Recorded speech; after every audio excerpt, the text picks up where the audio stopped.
All traders say hopes are rising for Friday's crucial meeting. Nigeria economy will contract without stimulus, says Finance Minister Zainab Ahmed. Lagos State Employment Trust Fund announces moratorium for loans collected.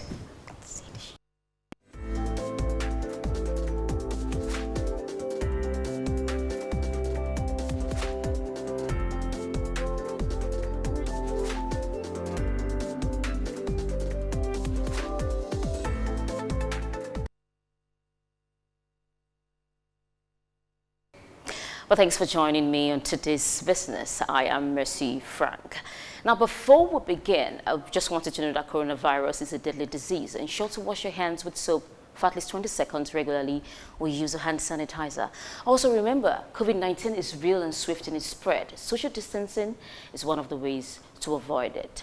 Now we'll start with reactions and expectations for the OPEC meeting, as there is rising prospect that the world's largest oil producer will meet this week for unprecedented talks on a deal to mitigate the devastating impact of the coronavirus on the energy industry. Now, hopes that the meeting, which had once been delayed, will hold after the Saudi Arabia, a major player in the oil market crisis, gave a tacit support on Tuesday. Now, Friday's meeting will aim to foster global dialogue and cooperation to ensure stable energy markets and enable stronger global economy, as Saudi Arabia said. In a statement on Tuesday, Saudi Arabia and Russia were hammering out the terms of a deal to cut crude output at Thursday's virtual OPEC Plus meeting, hoping that members of the group of 20, including the U.S., could agree to take similar measures on Friday. Their actions will determine whether the world continues to drown in a flood of oil that is starting to overwhelm storage tanks and force a wave of abrupt production shutdowns. And still on oil matters, international oil major Royal Dutch Shell and subsidiaries paid the federal government of Nigeria $5.6 billion, which at the exchange rate of 307 naira per dollar comes to 1.7 trillion naira. The company disclosed this in its sustainability report for 2019. This amount, which represents about 20% of the 2019 budget, comprises payments for fees, royalties, production entitlements, and taxes.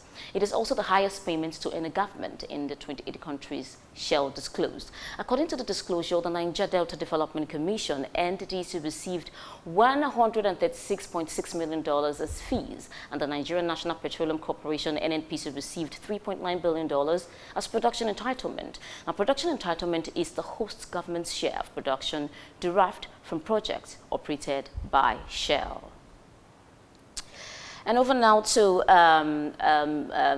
the Minister of Finance, Zainab Ahmed's statement. The Minister of Finance, Budget and National Planning, Mrs. Zainab Ahmed, yesterday said Nigeria would have to take tough measures to stop the country from slipping into an economic recession. Now, Ahmed, while responding on a TV program from the media, said, with the massive plunge in the prices of oil, arising from the multiple shutdowns occasioned by the advent of COVID-19, which had distorted the basic assumptions of the 2020 budget, the country would have to take bold steps to avert a recession. Now, she, however, allayed fears over the downgrading of Nigeria by major international credit rating agencies, explaining that the phenomenon was not unique to Nigeria, and added that other countries would suffer the same fate as a result of the adverse impact of the pandemic on the global economy.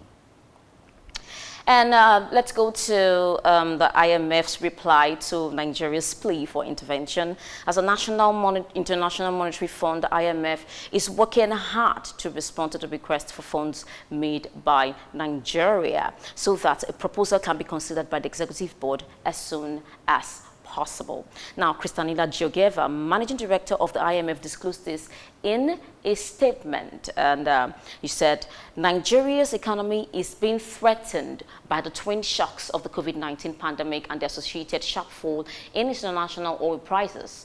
President Buhari's administration is taking a number of measures aimed at containing the spread of the virus and its impact, including by swiftly releasing contingency funds to Nigeria's Center for Disease Control and working on an economic stimulus package that will help provide relief for households and businesses impacted by the downturn. End of quote. Now, Nigeria's finance minister disclosed yesterday that the country will seek as much as $3.4 billion from the IMF to shore up its finances at the time the coronavirus pandemic is taking a toll on economics globally, especially oil producers. Now, following growing complaints over government approach in reaching out to the needy due to COVID-19 pandemic, a non-governmental organization, Easy Way, has chosen to ease the burden of government on the group led by the convener distributed foodstuff to indigent residents in Ojo area of Lagos State. For the donation that has been going to the government is good, but my fear is that those donations may not get to the poor masses. Any donation anybody wants to do should be located to the poor masses. We are not talking about Ojo local government. They only brought rice for us yesterday. It was not enough to share. They couldn't share the rice because it was very, very small. Easy Way is trying in this community, and God will continue to bless him. According to the group's team lead, the government should reach out directly to the people rather than through mediums. We discovered that a lot of people are really hungry, and we can't make it to go to Lekki, to go to Lagos Island. We choose this vicinity because this place is affordable for the poor masses. We'll take a short break. After then, today's business continues. Don't go anywhere.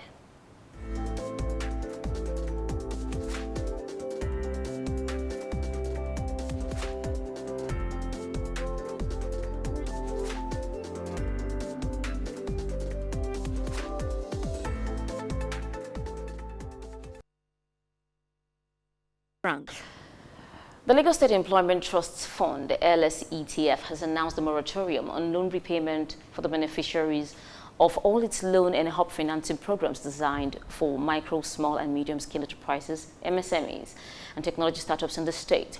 Now, the agency explained that the move was aimed at cushioning the social economic impact of the outbreak of COVID-19 pandemic in Nigeria.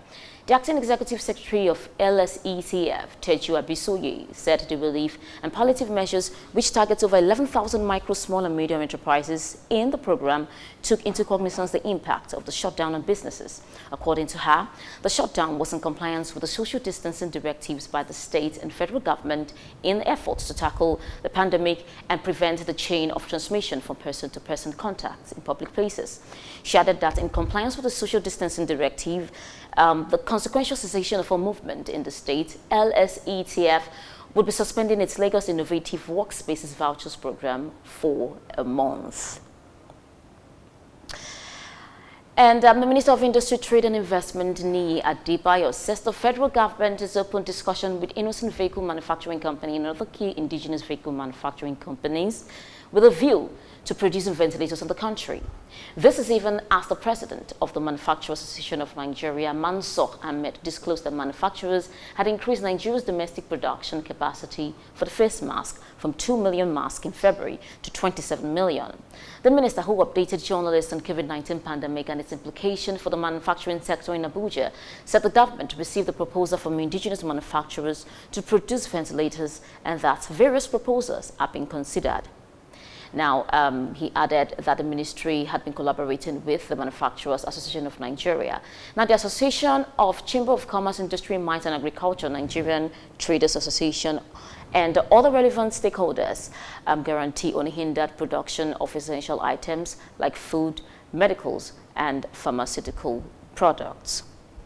Now, still on the Ministry of Trade, the Ministry of Industry, Trade and Investment, Otumba Adebayo, that's the minister, has said that the ministry is currently mobilizing the National Agency for Food and Drug Administration, NAFDAC, and the Standard Organization of Nigeria to speed up certification procedures for essential items needed by Nigerians in the wake of the COVID-19 pandemic. Now, Adebayo, in a statement made available to journalists by his special assistant on media, Mr. Julius Toba-Jegede, yesterday in Abuja, assured that the emergency efforts by his ministry would not affect the quality of the products currently in high demand. He said that in collaboration with the National Center for Disease Control, NCDC, the two organizers would also help identify and augment the list of essential goods and services He listed the items to include hand sanitizers, face masks, needles, goggles, gloves, sodium hypochlorite, and digital thermometers. He added that the ministry is also engaging some indigenous car manufacturers on the production of made-in-Nigeria ventilators. Now let's move over to food security issues. Exporters of Nigeria agricultural produce, particularly cocoa, are currently in a dilemma following the adverse impact of the COVID-19 pandemic on the economy. Now, this day reports that exporters were being compelled to sell at discounted prices, which are far below the farm gate prices as demand for commodities had flattened due to the negative impact of the COVID-19 across countries, which are Nigeria's major trading partners, particularly Europe.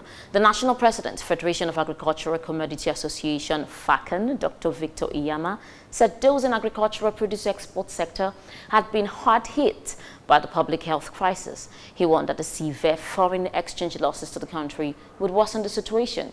Now, according to him, the lack of patronage means that the stored cocoa will continue to lose weight over time and result in losses in monetary terms despite quality assurance, because the commodity price is often determined by its weight.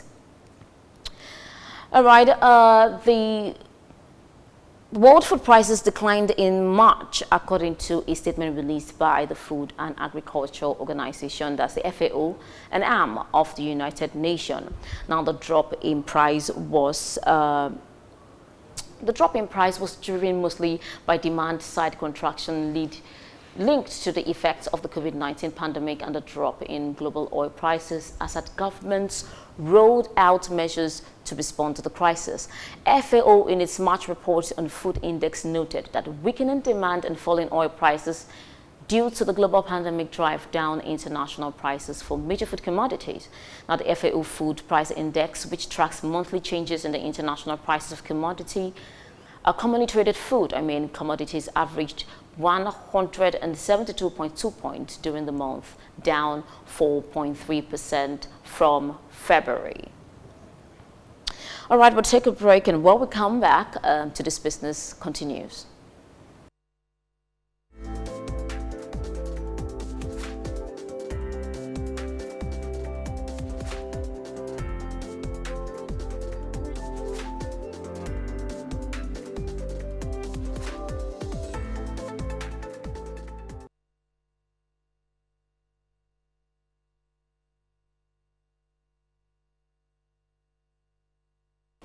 You're welcome back. If you're just joining us, you are watching Today's Business.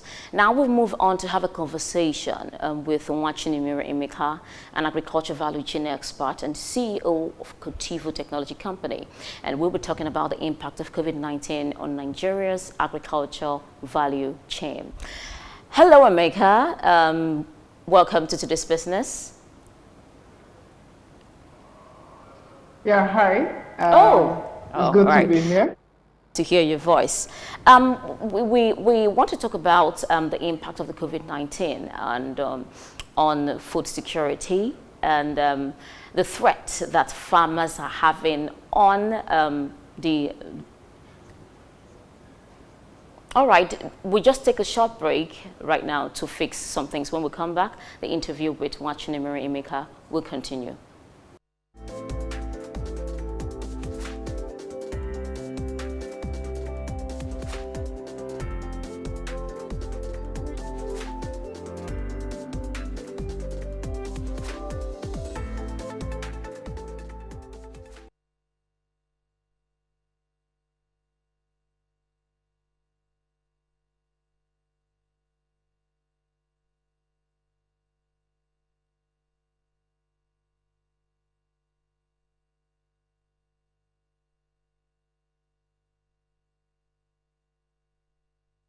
.47 cases of infections in the FCT as at the time of filing this report.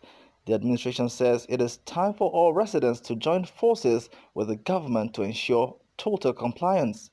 Chairman of the FCT Ministerial Task Team on Enforcement, who monitored the level of compliance on Monday, is insisting that markets remain closed for business in the Capital Territory till further notice. It's very much in force.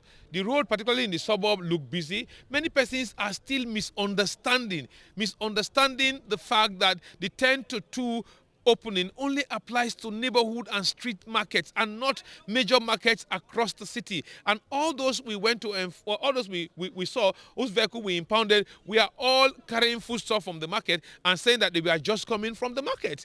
We told them markets are not to be open. He's also warning that the challenge of hunger or poverty is not enough an excuse to allow further spread of the dreaded disease. Of the elite here, most of them don't really believe it can come to their neighborhood here, that it only affects the big guys in Maitama, Wuse, Asukuru, CBD and other areas here, and we are conscientizing them about that, talking to them about that over and over again and again. Some of the motorists along the highway resisted attempts by the security agents to stop them, a development the tax team views as an affront to the presidential directive. What's your problem?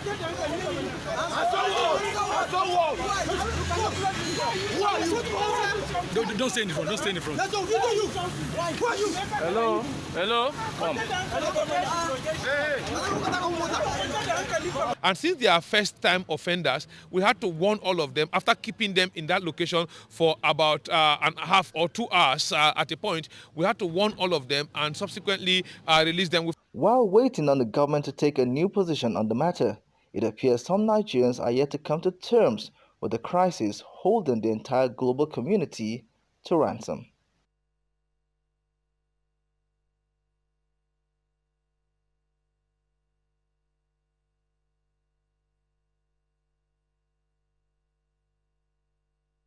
And I will just head on to other stories onto this business. Now, the Global Extractive Industry Transparency Initiative, AET, has warned that projects initiated in the extractive sectors of natural resource-rich and dependent countries before the outbreak of the COVID-19 may experience delays and outright cancellations when the pandemic ends. Now, in a message of solidarity to its member countries, which included Nigeria, the AET also called on government and stakeholders in member countries to imbibe greater transparency measures in the management of the COVID-19, adding that their reliance on natural resources earnings to fight off the virus required more transparency in their use of extractive revenues. Now, the AET boss chair, Helen Clark, said that when the group also expects closures and restructuring of some existing projects, she explained that companies, their employees and suppliers would be affected by the pandemic, while vulnerable communities who depend on extractive operations would be among those severely impacted. And now let's move over to power issues. A Russia state-run nuclear energy corporation has proposed that Nigeria and other African countries adopt the use of small modular nuclear reactors known as SMR to address perennial power shortage that they face. A statement from the company to energy stakeholders from across the continent highlighted the global shift towards nuclear, not only in the energy sector, but also to address the myriad of other issues facing the human society. He emphasized the possible use of nuclear technologies for desalination purposes, apart from heat and electricity supply. According to him, adopting SMRs could be a good alternative to the diesel generators used across countries in Africa and especially Nigeria. Now, the Department of State Services, DSS, has impounded 1,207 foreign rice imported into the country. The Central Bank of Nigeria, CBN, had in conjunction with the DSS initiated a robust anti-smuggling drive. CBN Governor Godwin Emefiele, at a press conference in Yola, the Adamawa state capital, said the new partnership was aimed at enhancing the rapid growth of Nigeria's economy, leveraging on the agricultural sector to boost the country's foreign exchange. Represented by the Yola branch controller, Jeta Usatu, Emefiele noted that so far, a number of contraband have been seized by the DSS following raids on many properties where the contrabands were concealed. According to him, items seized includes 1,207 bags of foreign rice, 10 jerrycans of vegetable oils, 58 bottles of energy drinks, and 83 bags of sugar. And we move to telecoms issue. The Nigerian Communications Commission, NCC, has showed that the total number of broadband subscriptions grew by 1.8% month-on-month and 19.0% year-on-year to 73.5 million. This led to increase in broadband penetration in the month to 38.49% in January 2020, from 37.80% in December 2019, and 32.34% in January 2019. In a related development, the Nigerian Bureau of Statistics, in its report, also published on its website on active voice subscriptions within the country for Q4 2019, which showed a 36.9% year-on-year increase to 184.7 million subscriptions from 172.8 million subscriptions in Q4 2018. Now, the report noted that Nigeria's key telecommunications companies invested heavily in internet infrastructure in a bid to improve 4G LTE coverage across the country. It also noted that increased competition among providers has forced bundle prices lower, making internet usage very attractive to the average Nigerian, thereby increasing smartphone penetration, increasing digitization of the Nigerian economy, and encouraging social media culture, which are among many factors driving internet penetration within the country. And that's how we come to the end of the show for today. Thanks for watching today's business. Until we'll come your way again tomorrow, please stay safe as coronavirus is real, and social distancing is one of the ways to avoid it. My name is Mr. Frank. See you tomorrow.